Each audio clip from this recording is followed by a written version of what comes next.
प्यारे बच्चों, कैसे हो आप? आई होप आपको वो पैसेज पसंद आया होगा, अ लेटर टू गॉड। और अभी ये नेल्सन मंडेला के मैं 2 पैसेजेस आपके साथ डिस्कस करूँगी और उसके बाद शॉर्ट आंसर्स, क्योंकि ये थोड़ा सा डिफ़िकल्ट भी लगता है चैप्टर। लेकिन जब आप पैसेजेस के थ्रू इसको थोड़ा और समझ पाएंगे तो आप क्वेश्चंस के बेटर आंसर्स लिख पाएंगे। तो अभी देखते हैं फर्स्ट पैसेज क्या कहता है। 10th May dawned bright and clear. For the past few days, I had been pleasantly besieged by dignitaries and world leaders who were coming to pay their respects before the inauguration. 10 मई, ये important date है। 10 मई की सुबह बहुत बढ़िया थी और पिछले कुछ दिनों से डिग्नेटरीज होते हैं, जो हाई ऑफिशियल्स होते हैं वो, और जो पूरे देश के नेतागण थे वो इनॉग्रेशन में पधारे थे, यानी कि कुछ दिन पहले ही आ गए थे। किस लिए आए थे? क्योंकि रिस्पेक्ट देने के लिए कि एक ब्लैक प्रेसिडेंट जो है वो बनेगा अफ्रीका का। इसलिए ये एक ऐतिहासिक बात थी, तो सब लोग आए थे, डिग्नेटरीज और वर्ल्ड लीडर्स वो लोग आए थे। द इनॉग्रेशन क्या? सेरेमनी, जिसमें उनको प्रेसिडेंट घोषित किया जाना था। किनको? नेल्सन मंडेला को। और वो कौन सी डे था? 10th मई। तो the inauguration would be the largest gathering ever of international leaders on South African soil. तो साउथ अफ्रीका की धरती पर, सॉइल मीन्स उस धरती पर इतने सारे जो इंटरनेशनल लीडर्स हैं वो पहली बार इतने सारे इकट्ठे हुए थे। लार्जेस्ट था ये इंटरनेशनल लीडर्स का आना, ठीक है। The ceremonies took place in the lovely sandstone amphi theatre formed by the union buildings in Pretoria. अब वो कह रहे हैं, ये जो सेरेमनी थी इनॉग्रेशन वाली, ये कहाँ पे हुई थी? प्रिटोरिया की बिल्डिंग थी। क्या थी? Union building. उसका एम्फी थिएटर था, सैंडस्टोन से बना हुआ, बहुत ही लवली था। वहाँ पर ये सेरेमनी हुई थी।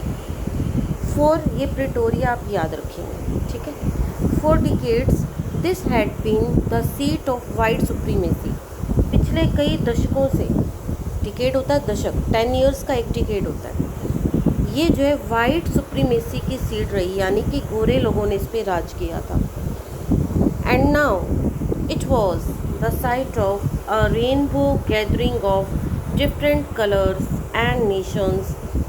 अब लेकिन क्या है कि अलग अलग नेशंस के लोग आए थे, सबकी चमड़ी का रंग अलग है, स्किन का रंग अलग है, किसी का ब्राउन है, किसी का डार्क ब्राउन है, किसी का वाइट है। तो ये जो है एक रेनबो गैदरिंग थी, अलग अलग कलर्स हो गए ना, इसलिए रेनबो गैदरिंग थी, क्योंकि अलग अलग नेशंस के डिफरेंट कलर के लोग जो है इकट्ठे हुए थे। किस लिए इकट्ठे हुए थे? For the installation of south Africa's first democratic non racial government, यानी साउथ अफ्रीका की पहली डेमोक्रेटिक थी, यानी डेमोक्रेसी थी। ये नहीं कि अगर ब्लैक प्रेसिडेंट बना है तो आगे सक्सेशन में ब्लैक ही बनते जाएंगे। No, there was democracy. Elections होने थे इसके बाद भी, मतलब इनका टर्म जब पूरा हो जाता तो फिर इलेक्शंस होते। तो चाहे तो वाइट पीपल की गवर्नमेंट बन जाए, चाहे तो ब्लैक आ जाए, लेकिन उसको कौन चुनेगी? जनता। इसलिए डेमोक्रेटिक था ये, और फर्स्ट टाइम ये डेमोक्रेटिक हुआ था। और नॉन रेशियल गवर्नमेंट, यानी कि जनता चुनेगी, इसमें कोई रेस नहीं है कि ब्लैक नहीं बन सकता, कि वाइट नहीं बन सकता। तो ये एक ऐतिहासिक पल था, हिस्टोरिक मोमेंट था, ठीक है। अब देख लेते हैं इसके questions. Who was coming and for what before the inauguration? कौन आ रहा था? हमने पढ़ा यहाँ पे, dignitaries and world leaders were coming to pay their respects before the inauguration. ये फर्स्ट आंसर है। उसके बाद what happened on the inauguration? Inauguration पे क्या हुआ? जो है इनॉग्रेशन पे लार्जेस्ट गैदरिंग हुई इंटरनेशनल लीडर्स की ऑन साउथ अफ्रीकन सॉइल, ठीक है।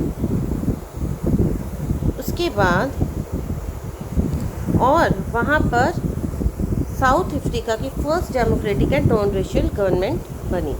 सो the inauguration was the largest gathering ever of international leaders on South African soil, and there was installation of South Africa's first democratic and non-racial government. ये इसका answer आएगा.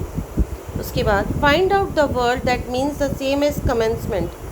commencement means होता है कि जारी होना, ठीक है. तो commencement का सेम क्या आ जाएगा? इंस्टॉलेशन. commencement का सेम मीनिंग क्या हो जाएगा? इंस्टॉलेशन, ठीक है. उसके बाद find the word from the passage which means an open space surrounded by sloping land. Open space surrounded by sloping land, that is amphitheater. ठीक है बच्चों.